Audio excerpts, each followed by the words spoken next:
cuestión. Muy bien. Yo hoy lo que quería mostrarles era algo que me parece muy interesante, que pues básicamente ayer platicábamos de lo que era una prueba de hipótesis, de cómo podía utilizarse para calcular una probabilidad. ¿Qué probabilidad? La probabilidad de, suponiendo que no está ocurriendo el efecto que queremos observar, o en otras palabras, que la hipótesis nula es verdadera. ¿Y esto por qué lo quiero recalcar?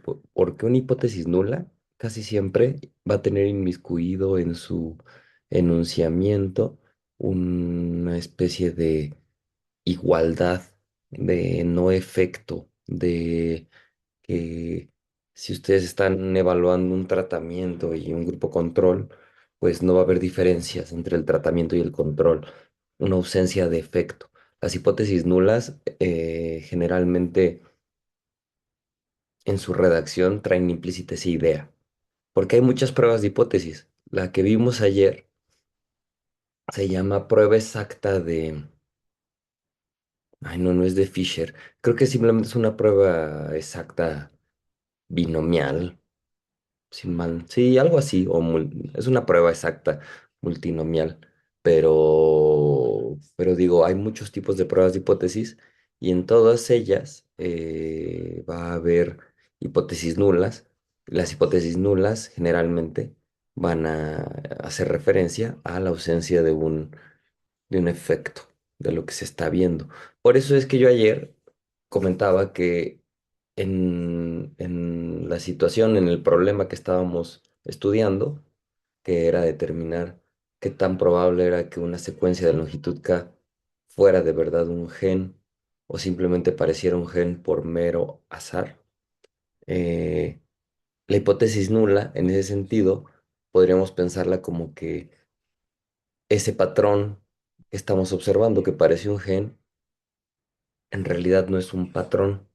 O sea, que eso que creemos que es algo relevante, importante, que vale la pena estudiar, es por puro azar una cadena de letras que parece lo que, pues sí, que parece gen, pero no es gen, ¿no? Entonces, en ese sentido, es que hoy, antes de, bueno, vamos a ver tres maneras o tres métodos con los cuales se pueden generar secuencias que equivalgan a hipótesis nulas. O sea, ¿en qué sentido? Una secuencia real, pues tiene, a ver, como esta, ¿no? La que veíamos ayer de Mycoplasma genitalium, tiene esto, no sé qué.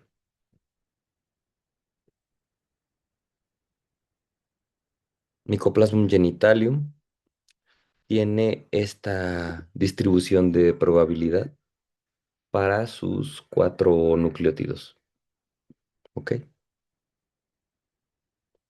Y a ver, pregunta para ustedes. Saúl, Isaac, ¿no? Claramente porque no hay nadie más. Pero no hay problema. Igual será una pregunta que algunos de ustedes verán en su momento. Vean la cantidad de A's y vean la cantidad de T's, vean la cantidad de C's, la cantidad de G's. Bueno, estas son proporciones. Mm, si las adeninas están en la misma cantidad que las timinas, pregunta para ustedes dos. ¿Por qué estas dos proporciones difieren y no son iguales? A ver, voy al chato.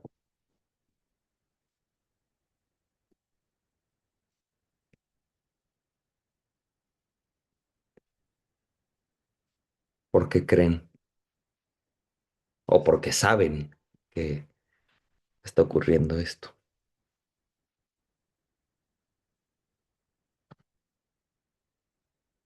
A ver, una adivinanza, ¿alguien? ¿Alguno de los dos? Isaac o Saúl. Me gusta el...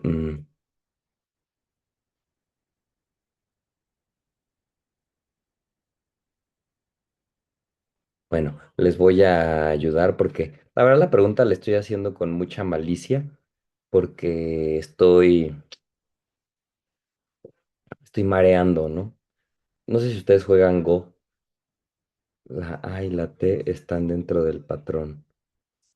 Mm, Estas son en todo el genoma de Mycoplasma de Genitalium, Saúl. Perdón, sí, sí, sí, a ver, esto quizás no lo explique. Esta es toda la proporción de de los cuatro nucleótidos en todo el genoma, ¿ok? Aquí no estamos dentro de un patrón de Open Reading Frame, solo estamos dentro de todo el genoma, ¿ok? Sí, Saúl. Y la respuesta básicamente es que estamos viendo solamente una hebra de la cadena de DNA. Acuérdense que los genomas, bueno, si no lo sabían, ahora ya lo saben, cuando se suben al GenBank o bueno, a donde sea que están disponibles, no se sube la cadena complementaria, o sea, solo subimos una hebra de la doble hélice porque sabemos que la hebra complementaria la podemos reconstruir a partir de solo una de ellas. Entonces, aquí estas proporciones son solamente de un lado de la hebra de DNA, ¿ok? Por eso no son iguales, porque si fuera todo el DNA con sus dos hebras, deberían de ser exactamente iguales. Sin embargo, cuestión interesante, noten que aunque no son exactamente las mismas proporciones, sí se parecen bastante, ¿no? O sea, algo a considerar. Valdría la pena ver qué significa en términos moleculares. Pero está clara la explicación de por qué no son iguales. Sí, ya. Bueno, una pregunta medio capciosa. Disculpen si los conflictué mucho. Pero sí, ¿está claro? ¿Por qué? Difieren. Muy bien, gracias. Bueno, entonces, ahora, ¿qué podemos hacer con esta distribución de probabilidad? Porque finalmente es una distribución de probabilidad. Pues podemos pensar en el siguiente ejercicio. Hay varios métodos para, dada esta distribución de probabilidad, o bueno, o la secuencia en sí, ah, para generar secuencias nulas, o lo que podríamos considerar secuencias generadas por azar. O sea, a mí la palabra azar no me gusta mucho, pero en prueba de hipótesis se usa bastante, porque la hipótesis nula básicamente va relacionada luego a justamente decir, no, pues mi distribución de probabilidad no difiere de una distribución uniforme, o mi distribución de probabilidad en realidad no difiere de mi distribución teórica, ¿no? Entonces, eh, esto que pongo yo aquí abajo son dos cadenas de DNA donde ambas tienen la misma distribución de probabilidad, ¿ok? Son básicamente la misma cantidad de A's, de C's, de T's y de G's, nada más que acá están ordenadas diferente y son secuencias que claramente son totalmente diferentes, ¿no? Entonces, eh, cuando uno quiere analizar, por ejemplo, un genoma como el de un ser vivo, una de las cuestiones que puede hacer, sobre todo para verificar si el número de genes que uno está estimando con el método de las ventanas, ese sí lo vimos ayer, ¿no? Veíamos que teniendo distintas ventanas a lo largo de un gen, podíamos, bueno, distintas longitudes, distintos valores para acá, podíamos detectar cuántas secuencias había de esos tamaños, de esas longitudes, ¿no? Y conforme la K aumentaba, veíamos que la frecuencia de dichas secuencias disminuía sistemáticamente. Entonces, una pregunta interesante es, pues este número es diferente a un número esperable por azar. Y entonces, ¿yo qué hago? Ah, pues les voy a enseñar tres maneras de generar secuencias que eh, representen eso de generadas por azar. Y vamos a ver cuántos Open Reading Frames hay en estas secuencias generadas por azar. No sé si está claro, espero que sí. A ver, entonces, aquí lo que es importante es que necesito la longitud de Mycoplasma genital. Y fíjense cómo les voy a mostrar el primer método para generar secuencias nulas, yo les llamo hipótesis nulas, ¿no? Secuencias generadas por azar. Métodos de Monte Carlo. ¿Alguno de ustedes dos, Isaac, Saúl, ha oído o conoce o sabe qué es un método de Monte Carlo?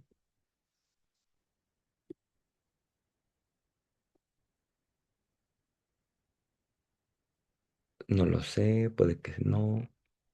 Creo que no. Interpretaré el silencio como que no. Me suena, pero no recuerdo. No, está bien. No te preocupes, Isaac. Básicamente es un método que genera secuencias nulas. Ok, Saúl, gracias. Genera secuencias nulas a partir de la distribución de probabilidades, es decir, a partir de los valores de P de cada nucleótido. Entonces yo doy la distribución y le digo qué es lo que tiene que muestrear, ¿no? Le digo, ah, mira, vas a muestrear de esta bolsa en este orden y pruebas es un vector de probabilidades. El muestreo tiene que ser con reemplazo porque pues solo tengo cuatro elementos, si no los reemplazo me los voy a acabar y voy a muestrear 580.076 veces para generar una secuencia de longitud 580.076. Entonces yo corro esto, corro acá, perdón, listo, y ahí está la secuencia. Luego vamos a hacer, bueno, ese es el método de Monte Carlo. Ventajas que tiene, uno puede generar la muestra, puede generar por azar, tan grande como uno quiera. En este caso sí nos interesa que sea exactamente del tamaño de la secuencia original, ¿no?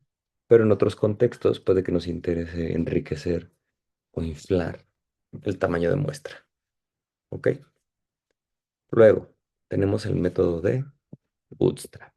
Bootstrap, trampa de bota, es un método en el cual lo que ocurre es que agarramos la secuencia y la muestreamos con reemplazo 580.076 veces. Es decir, en Bootstrap nosotros no damos la distribución de probabilidad directamente, damos la secuencia en sí misma que tiene esa información y la muestreamos directamente con reemplazo. ¿Ok? Entonces, eso nos permite generar una secuencia que de hecho, al igual que en el método de Monte Carlo, puede ser más grande, ¿no?, que la original, pero en este caso nos interesa que sea de la misma longitud para poder contrastar en nuestra hipótesis, ¿no? Y bueno, ese fue Bootstrap. Es un muestreo con reemplazo sobre la secuencia original. ¿Ok? Acá es, doy la distribución de probabilidad y muestreo el alfabeto. Cuatro letras. Espero esté claro. Y bueno, finalmente tenemos el método basado en permutaciones, que básicamente es el mismo que el método de Bootstrap, con la diferencia de que el muestreo es sin reemplazo. Es decir, es una permutación de todas las letras de la secuencia. Las desordeno, porque si muestreo una secuencia de longitud 580.076 sin reemplazo 580.076 veces, la estoy permutando. ¿Ok? ¿Sí me explico? Espero que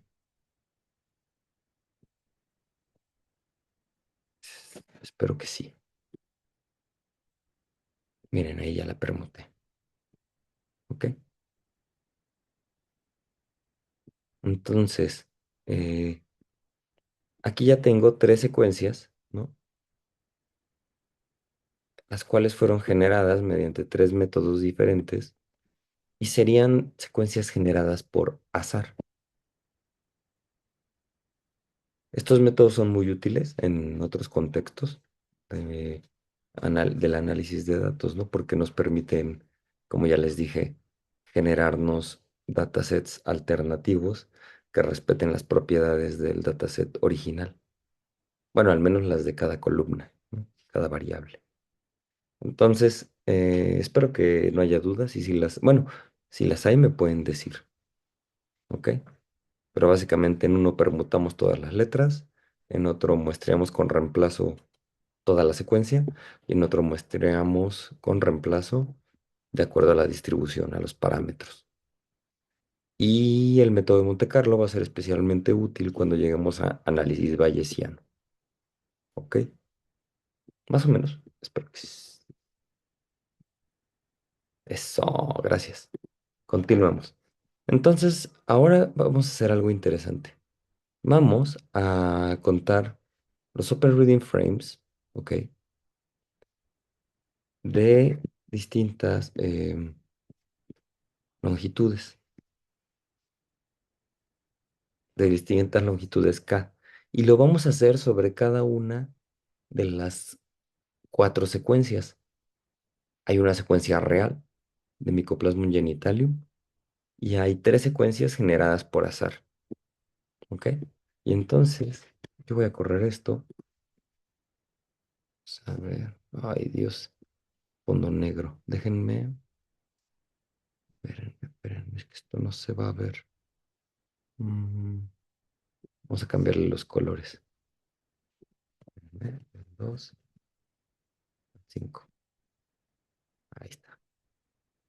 Pues sí, ahí está. Sí, son cuatro colores diferentes, ¿verdad? Sí.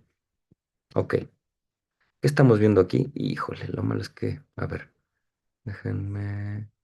Ah, lo malo de poner esto en fondo negro. Déjenme lo muestro. ¿Cómo le puedo cambiar el color a las letras? Ah, pues básicamente le puedo preguntar al copilot, ¿no? Pero bueno, a ver, lo puedo explicar. Hagan de cuenta que lo que ustedes están viendo aquí es en juegos de cuatro, ajá, van de cuatro a cuatro estas barras. Aquí abajo diría 5, 10, 15, 20. De 5 en 5 va variando la K, que era la longitud del Open Reading Frame. Y entonces lo que ustedes ven aquí son barras que responden a la cantidad de Open Reading Frames de esa longitud en esa secuencia. ¿Ok? Entonces, noten lo siguiente. Aquí hay tres barras altas y una barra baja. Aquí hay tres barras altas y una barra baja. Hay cuatro secuencias, una real y tres generadas por azar.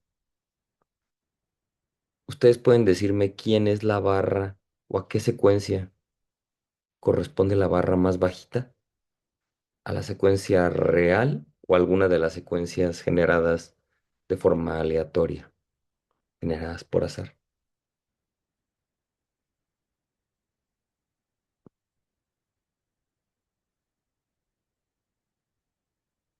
Si no me expliqué, lo puedo repetir.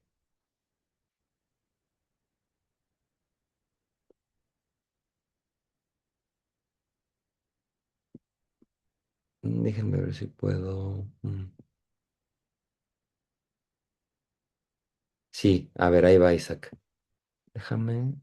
ah, el color de las letras en este gráfico. No me acuerdo cómo los cambiaba. Era básicamente. ah, Era con par. A ver, ya, rápido. Nada más para que vean los ejes. Por ahí voy.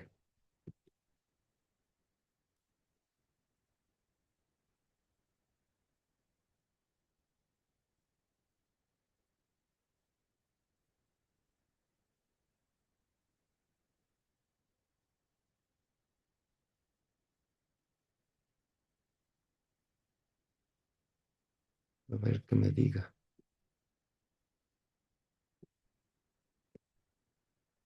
¿Cuál punto la? Ahí está.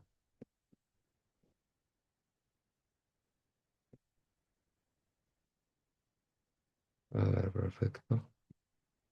Legend, ajá. Ven.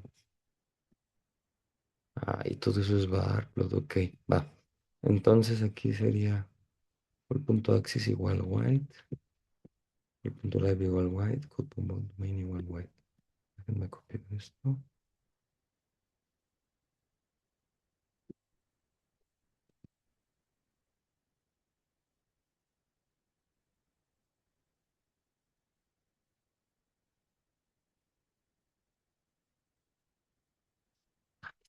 Gracias.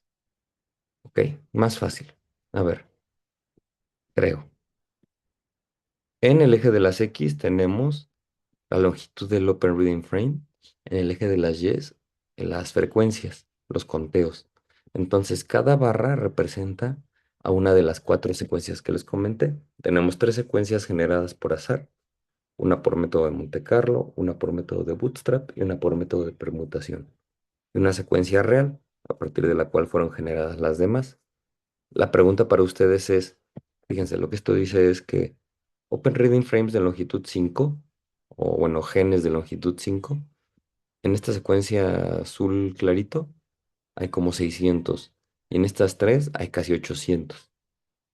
Entonces la pregunta que yo hacía era, ¿cuál de todas las barras creen que represente a la secuencia real de Mycoplasmum genitalium? Aquí entre las altas, quizás la más alta, la azul, o la más chiquita. ¿Ustedes qué creen? Esa es la pregunta.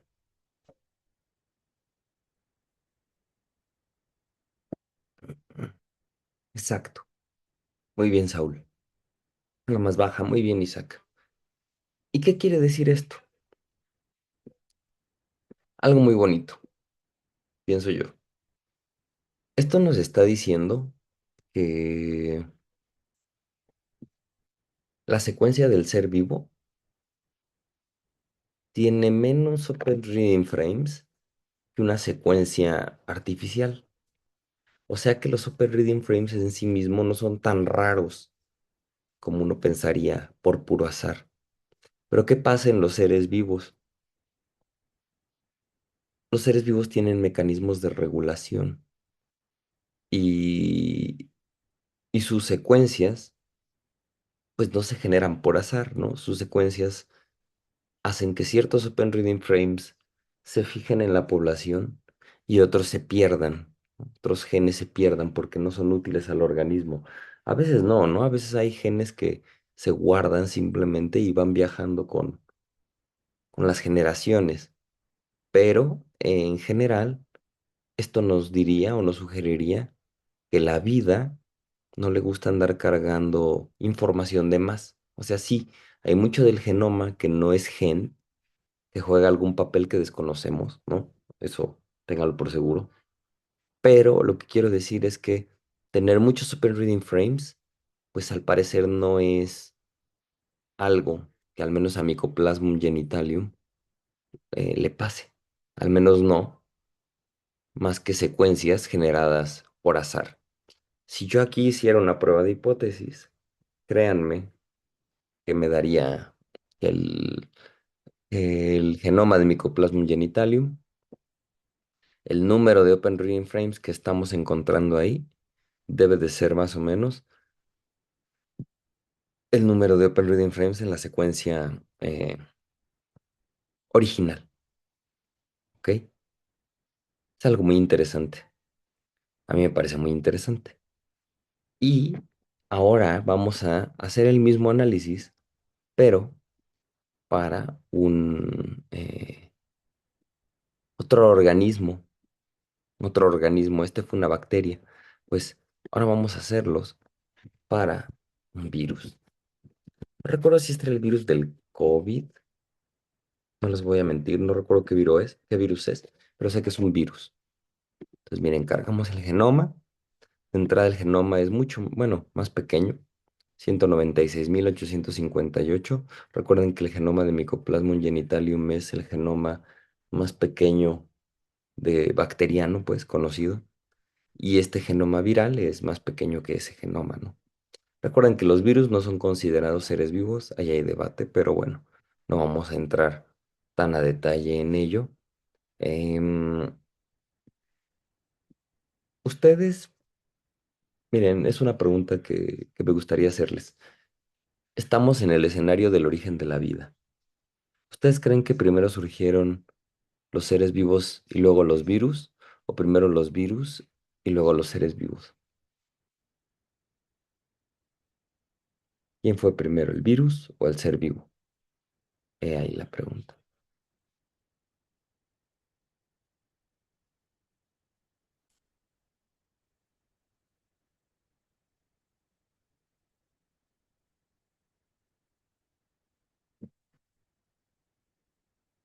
Interesante. Respuestas diferentes. Me encanta que discrepen porque claramente no hay, o sea, una evidencia de esto, ¿no? Si no, no estaríamos quizás planteándolo. Pero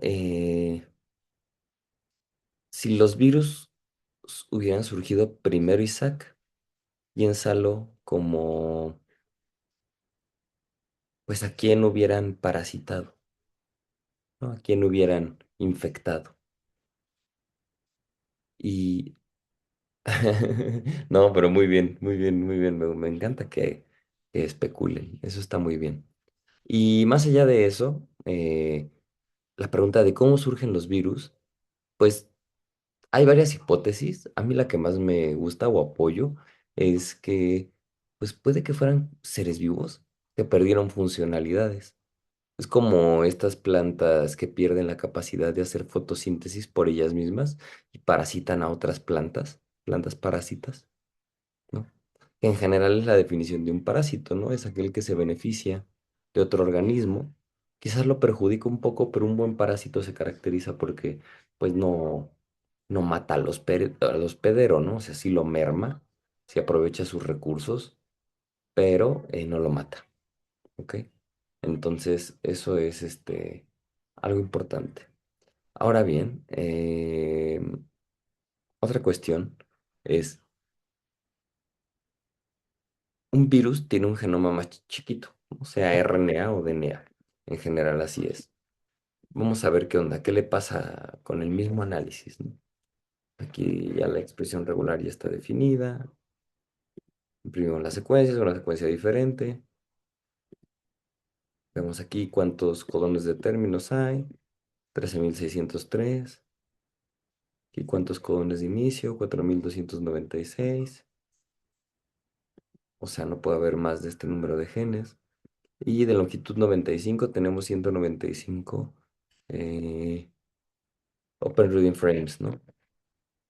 Entonces, podríamos afirmar que ese virus tiene este número de genes con un 95% de confianza. No, 99% de confianza. Luego, aquí corremos esta función, que literalmente lo que va haciendo es recorriendo de 5 en 5, de 5 a 200, el valor de esta expresión regular de acá. Aquí está. Y pues va contando cuántos Open Reading Frames se encuentra para cada valor, cada longitud. Vemos cómo este número va decrementando. Luego vemos la distribución de probabilidad, ¿no? De A's, G's y T's en el virus. Noten igual, hay más adeninas y timinas que guaninas y citosinas y se parecen bastante los números. Eso es algo interesante, ¿no? No son secuencias complementarias, pero vean, se parecen bastante. Ahora, vamos a generar una secuencia nula por método de Monte Carlo para representar esta secuencia, pues sí, viral. Ah, bueno, pero tiene que ser de esta longitud. Esperen. Sí, ok, ok. Todos los semestres digo que voy a definir una variable para no andar cambiando esto así. ¿Y creen que lo hago? No. ¿Creen que lo voy a hacer? No, no es cierto. Lo debería de hacer. Pero bueno, aquí tenemos, sí, ¿no? La desidia al máximo. El que no quiere declarar una variable para no tener que andarlo cambiando. Pero bueno, ya saben cómo es la cosa. Este, Ya tenemos tres secuencias nulas, ¿no? Tres hipótesis nulas que vamos a contrastar con, bueno, entre sí, ¿no? Vamos a ver cuántos Open Reading Frames.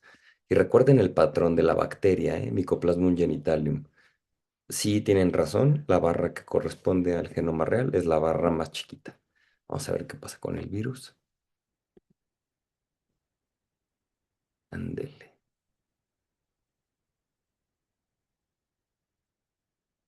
A ver, pregunta para ustedes. ¿Ven algún patrón?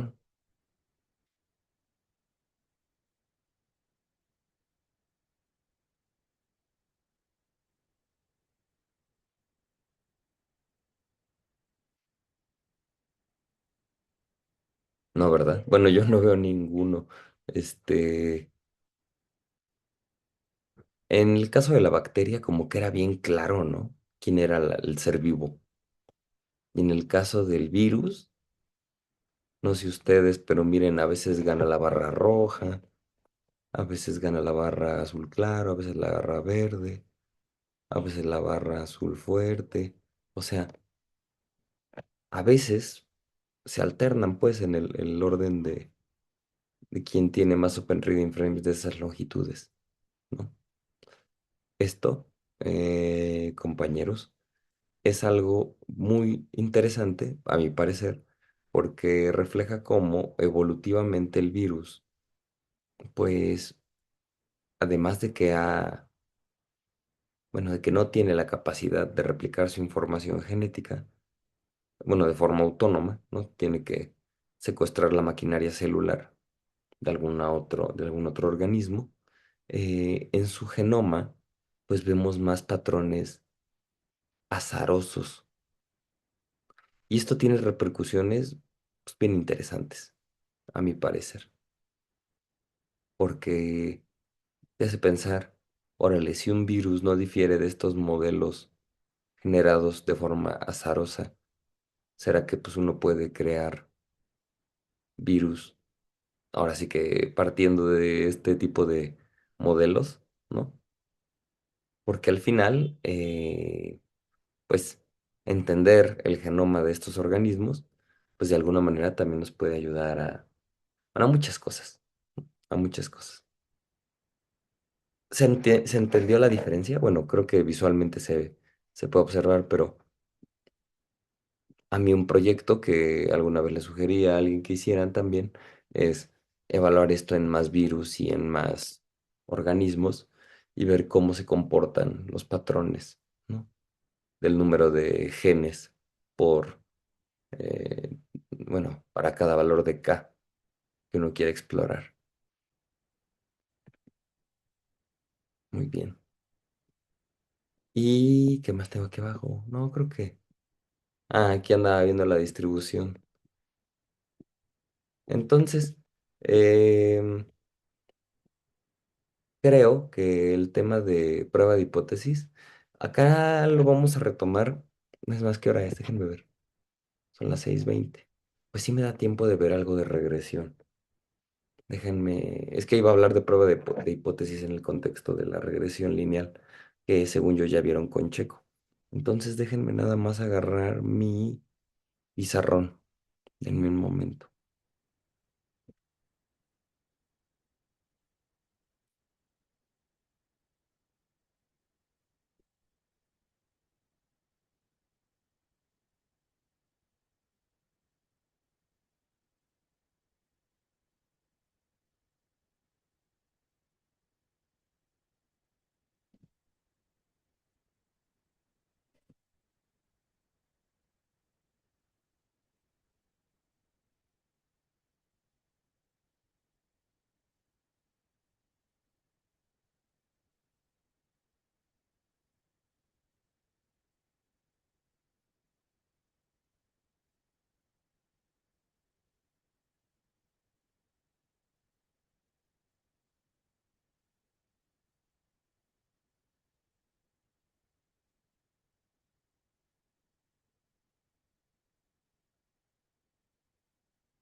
Ok, entonces, en el contexto de la regresión lineal, ya la vieron con Checo, ¿verdad? Desmiéntanme, por favor. Según yo ya.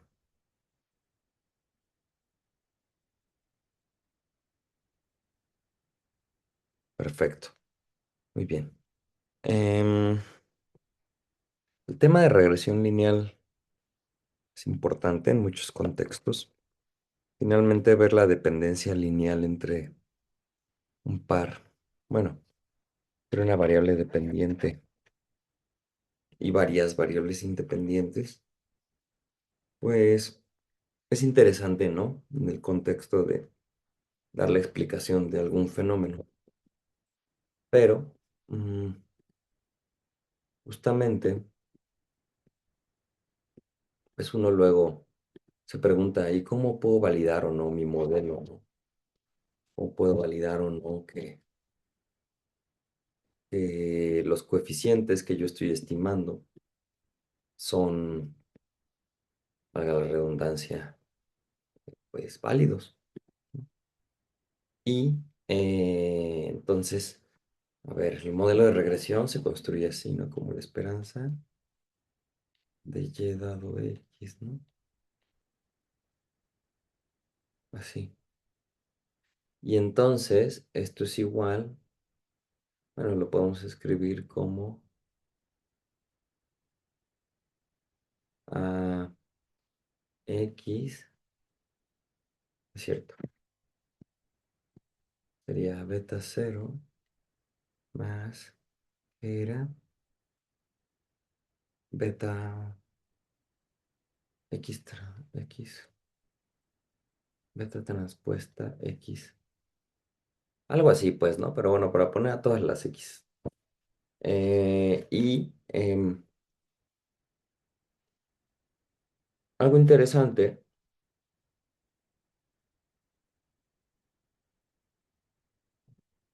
es pensar qué significan estos betas, ¿ok?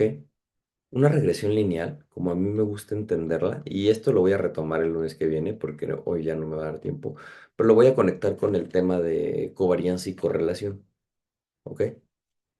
Mm, las betas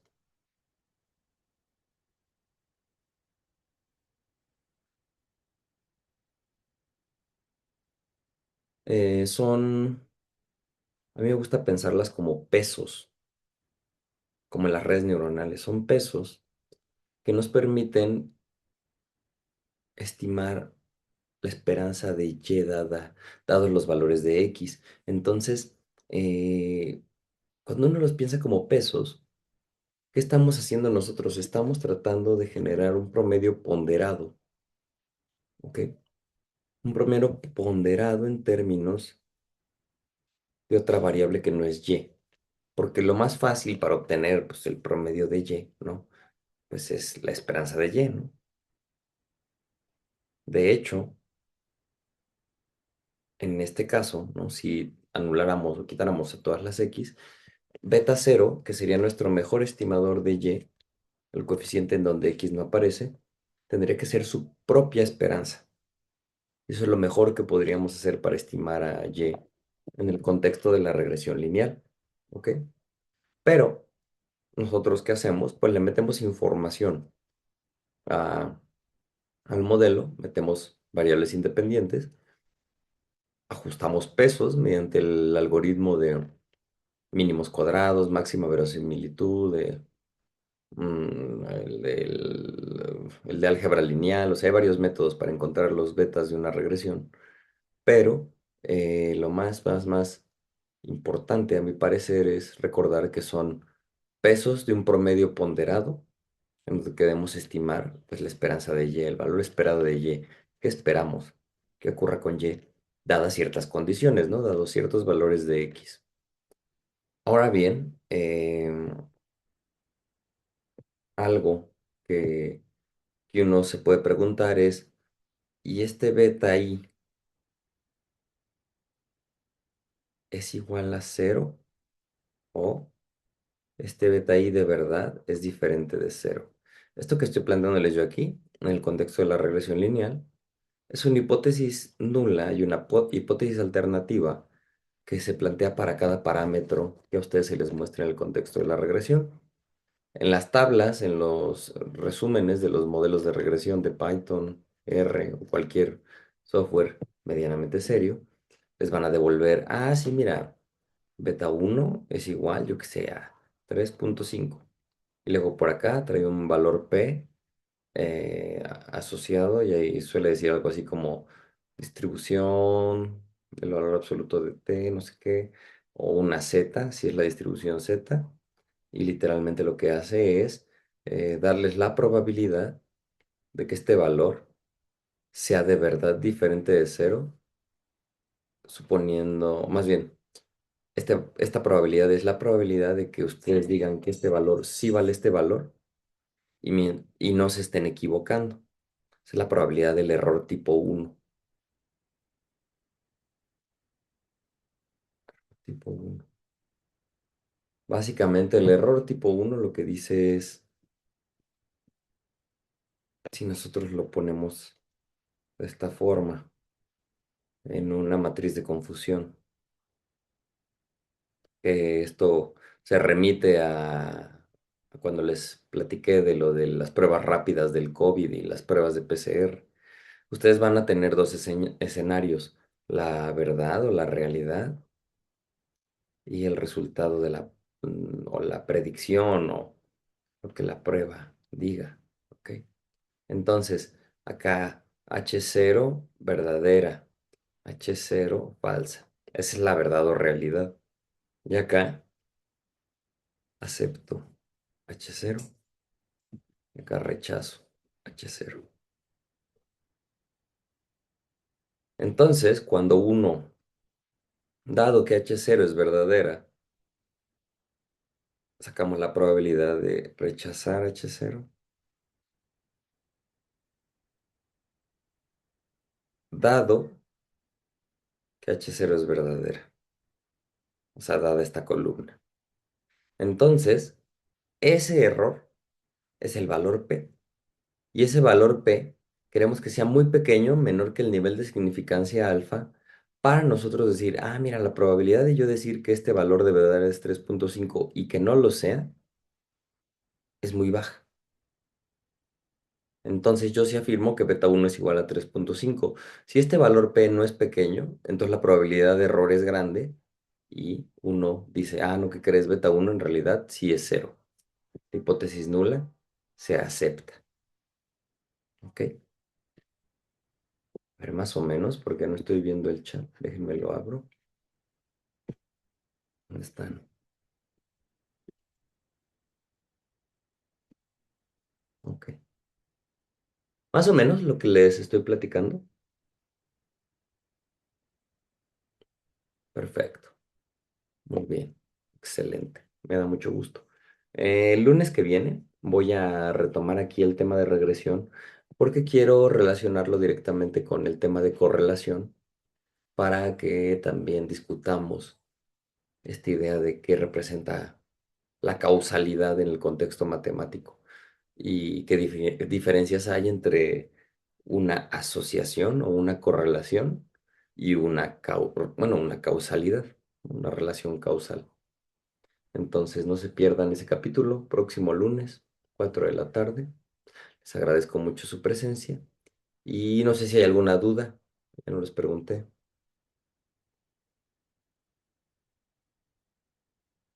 Si no, pues entonces dejémoslo hoy aquí.